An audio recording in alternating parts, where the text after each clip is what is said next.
Hello, welcome to Science Reimagined. Let's go take a look at today's video. Welcome, fellow travelers. I am your guide to the lands that lie just beyond the veil of life. Today, we're embarking on a journey not measured in miles, but in mortality. So consider me your cartographer as we explore three very different, very ancient maps of what comes next. But before we step across the threshold, a word of warning from the great hero Achilles himself. You see, for so many ancient cultures, the afterlife wasn't this paradise they were looking forward to. It was often seen as a moldering horror, just a dim, shadowy echo of the vibrant life they knew. His words are a good reminder that the lands of the dead are really shaped by the hopes and the fears of the living. But death is almost never seen as the absolute end. No, it's a transition, a journey that every single culture has tried to map out. So today, think of us as your travel guide to three of the most well-documented destinations for the soul. Pack lightly, we're leaving now. Our first stop takes us to a land of sun-scorched sand and, believe it or not, celestial bureaucracy, ancient Egypt. Here, the afterlife isn't some quiet place of rest. It's a dangerous journey through a realm called the Duat, culminating in a kind of cosmic audit where your very existence hangs in the balance. So what is the Duat? Well, it's this incredible, complex world with its own rivers, fields, even lakes of fire.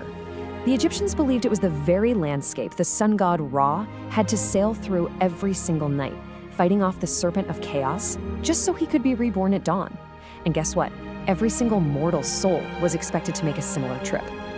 What's so amazing about the Egyptian journey is how meticulous it was. This was a step-by-step process.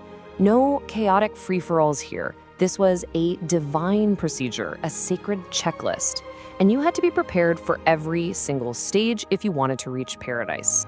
Okay, so to even start this journey, your soul needed a home base. You see, the Egyptians thought the soul was incredibly complex, made of many different parts. Your physical body, the hot, was absolutely essential because it housed your personality, the ba, and your life force, the ka. And that's exactly why mummification was so critical. If the body decayed, the soul was left homeless, and your journey was over before it even began. And you absolutely had to be prepared. I mean, the Duat was treacherous, filled with demons and gates guarded by fire-breathing serpents. You couldn't just wing it. Luckily, you had a guide, the Book of the Dead. It was basically a collection of spells, passwords, and maps that was buried with you to ensure a safe trip. Yeah, the afterlife was a test you absolutely had to study for. So you've made it. You've navigated the 12 gates, you've avoided the demons, and now you arrive at the climax of your entire journey, the Hall of Truth. This is it. You stand before the great god Osiris, Lord of the Dead, to face your final exam. Everything you have ever done, said, or even thought has led to this one moment. And here is that final test. Your heart, what they called the Abbe, the very seat of your conscience, is placed on one side of a huge golden scale. On the other side, a single feather from the goddess of truth, Ma'at. And in front of 42 divine judges, your heart must weigh no more than that single feather. Talk about a tough crowd. I once sat on a council of 67, now that was paperwork. Now, when it came to the verdict, the outcome was incredibly stark. It was one or the other, no middle ground. If your heart was light and pure, you were welcomed into the field of reeds, basically a perfect, eternal version of Egypt. But if it was heavy with sin, it was tossed to the monster Ammit, who devoured it, and you were just erased from existence. Paradise or oblivion? All right, let's leave the structured bureaucracy of Egypt behind. Our next destination offers a very, very different vision of eternity. We're traveling to the misty, melancholy shores of the Greek underworld, a place of shadow, of memory, and for most people, a place of endless resignation. You know, in early Greek thought, Hades wasn't really a hell of fire and punishment. It was just this joyless, sunless kingdom where everyone went. When you died, your psyche, your spirit, was said to leave your body like a puff of wind. It would then drift down to this dark kingdom to exist as a shade, a faint, witless echo of the person you once were. So this journey, it's less about passing some grand cosmic test and more about a somber, lonely transit. Unlike the carefully guided Egyptian path, the Greek soul often had to face this passage all alone, just one final, lonely walk into the darkness. And your first obstacle is a transactional one. To get into Hades proper, you have to cross the river Styx. And the ferryman, the Grim Charon, he works for coin, not for charity. That's why an obol, a small coin, was placed in the mouth of the dead. If your family forgot to do this, your soul was trapped, doomed to just wander the shores for 100 years. Proper burial was literally your ticket in. And get this, the very landscape of Hades is defined by its hydrology of sorrow. You don't just cross one river, you have to navigate a whole network of despair. There's the Styx, the river of unbreakable oaths, Acheron, the river of misery, Cocytus, the river of wailing, the fiery Phlegethon, and finally, Lethe, the river of forgetfulness, whose waters would wipe your memories of life. Now, over time, the Greeks developed a more tiered system.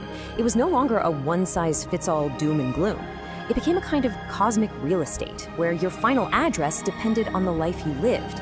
Heroes and the truly virtuous could earn a spot in the sunny Elysian fields. The truly wicked were cast into the pit of Tartarus for eternal torment, but for the vast majority of people, you were destined for the asphodel meadows, a grave, featureless plain to just wander aimlessly for eternity. For our final destination, we journey north, into the cold, harsh lands of the Norse. And this place is a stark contrast to everything we've seen. Here, your eternal fate isn't decided by morality, but by the manner of your death.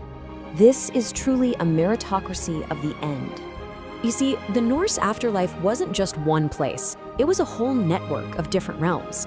There were many potential destinations, all determined by how you died. If you were a warrior slain in battle, you might go to Odin's Great Hall, Valhalla, or to Freya's field, Folkvang. Drowned at sea, and the goddess Ran would catch you in her net. But for most folks, the destination was a realm called Hell.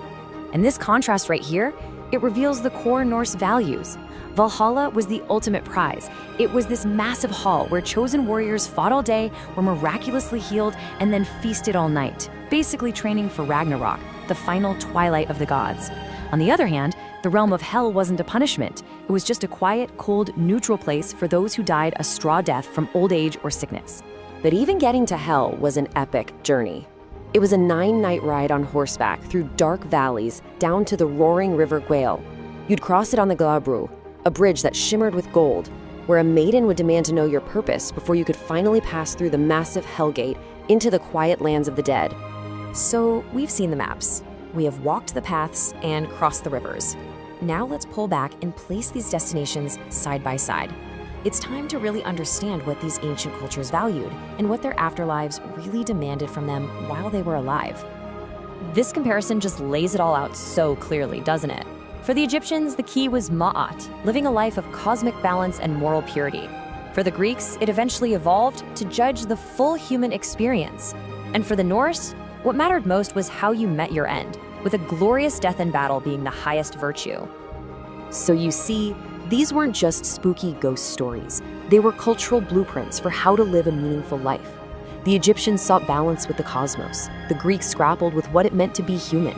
And the Norse celebrated martial glory. In every case, their vision of eternity was a direct reflection of their culture's greatest purpose. And so our tour concludes. We've seen that every map of the afterlife is also a map for how to live. Which brings me to a final question for you, the traveler. If you had to choose a destination based on the life you are living, where would you be headed? What does your ideal eternity say about your values right here, right now? Ponder that until our paths cross again.